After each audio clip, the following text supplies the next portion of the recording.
और यहाँ पे आप ध्यान देंगे कि ये हम इस समय प्रेजेंट टाइम में प्रभाग 21 के सेक्टर 9 में लोकमान्य तिलक मैदान में खड़े हैं। यहाँ के कर्मचारी और यहाँ के अभियंता और यहाँ के जो मसीहा है वो कहाँ है, ये हमारी मांग है। मैं उनसे डायरेक्ट पूछ रहा हूँ कि आप कर क्या रहे हैं। ये शहर और यहाँ के लोग परेशान हैं। बूढ़े एक अंकल गिरे थे परसों, वो लोखंड की कुर्सी है वो टूट गई और साथ में नीचे गिर गए, उनको एडमिट कराया गया। तो हमारे यहाँ हम टैक्स देते हैं, हमारी जनता यहाँ की आती है, तो उसको कम से कम आप लोग बैठने की जगह। इस समय हम खड़े हैं मीरा रोड प्रभाग क्रमांक 21 सेक्टर 9 लोकमान्य तिलक ग्राउंड में, जहाँ पे सुबह शाम यहाँ के स्थानीय लोग टहलने आते हैं, बच्चे यहाँ खेलने आते हैं। यहाँ पे बच्चों को खेलने के लिए अलग अलग सुविधाएं हैं, लेकिन उसकी सही हालत नहीं है। इस दरमियान अगर किसी को वॉशरूम लगता है तो यहाँ पे आना होता है वॉशरूम करने के लिए, लेकिन यहाँ की जो यथास्थिति है काफ़ी दयनीय है। अगर नल है तो नीचे उसका पाइप नहीं लगा है, अंदर की स्थिति काफ़ी ख़राब है। नीचे जो पानी यहाँ पे टपक रहा है वो सीधा ग्राउंड में जा रहा है, काफ़ी काइयाँ लगी है, यानी गिरने का चांस है। अगर बच्चे आते हैं, अगर वरिष्ठ नागरिक आते हैं तो उनका गिरने का चांस है। यहाँ पे जब आप पेशाब करने के लिए आएंगे, यहाँ की गंदगी काफ़ी ज़्यादा गंदा है, यहाँ बांस मार रहा है। हाथ धोने के लिए चीज़ें बनाई गई है लेकिन नल नहीं है। अब सबसे बड़ा सवाल ये है कि जो मनपा के अधिकारी हैं, जो बाथरूम के जो ठेकेदार हैं, वो कहाँ हैं? इसका रख रखाव कौन कर रहा है? जो अपने आप को इस प्रभाग का, इस विभाग का जो नेता मानते हैं, वो आखिर में लुप्त कहाँ हो गए हैं? क्या उनके संज्ञान में ये चीज़ें नहीं आ रही है? कहने के लिए तो वो कहेंगे कि हमने ये बनवाया, हमने ये बनवाया तो है, लेकिन उसका रख रखाव का क्या?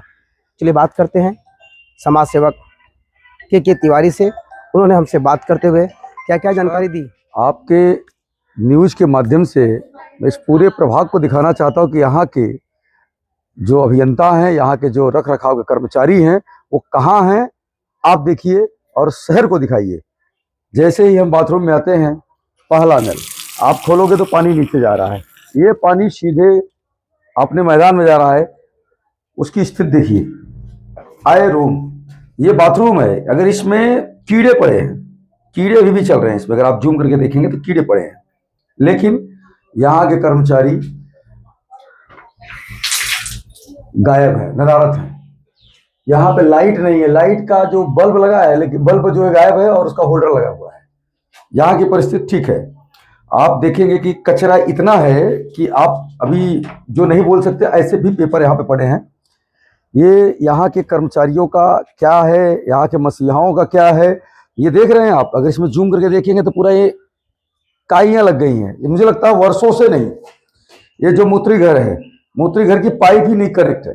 मूत्री करो तो ऊपर पैर पे छिटकी आती है, उसमें बीड़ी, सिगरेट, तंबाकू इत्यादि आप देखेंगे तो पड़ा है। कहीं लाइटर पड़ा है, कहीं काइयाँ पड़ी हैं।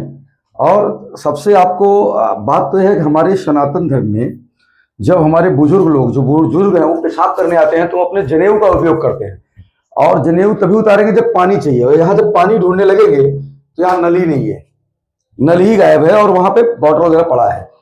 यहाँ का झाड़ू उड़ू तो मुझे लगता है कभी लगता ही नहीं। यहाँ के मनपा के कर्मचारी क्या करते हैं पता नहीं। ये गार्डन है, यहाँ पे आपके मोदी जी ने कहा कि खेलेगा युवा तो बढ़ेगा भारत। आज खेलने के लिए आते हैं और ऐसा कोई आदमी नहीं जो 4 घंटा 2 घंटा मेहनत करेगा तो उसको यहाँ पे पेशाब करने नहीं आना पड़ेगा। जरूर आएगा, और पेशाब करने आके जहाँ स्थिति ऐसी को करेगा ही नहीं, वो बाहर करेगा और गंदगी होगी। मैं ये चाहता हूँ कि इसका रख रखाव ठीक से किया जाए, इसका शुद्ध बुद्ध लिया जाए।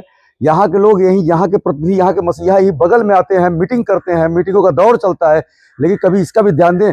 स्विच का बोर्ड आप देख सकते हैं, अगर किसी बच्चे का उंगली पड़ जाए तो लाइट करंट मार दे।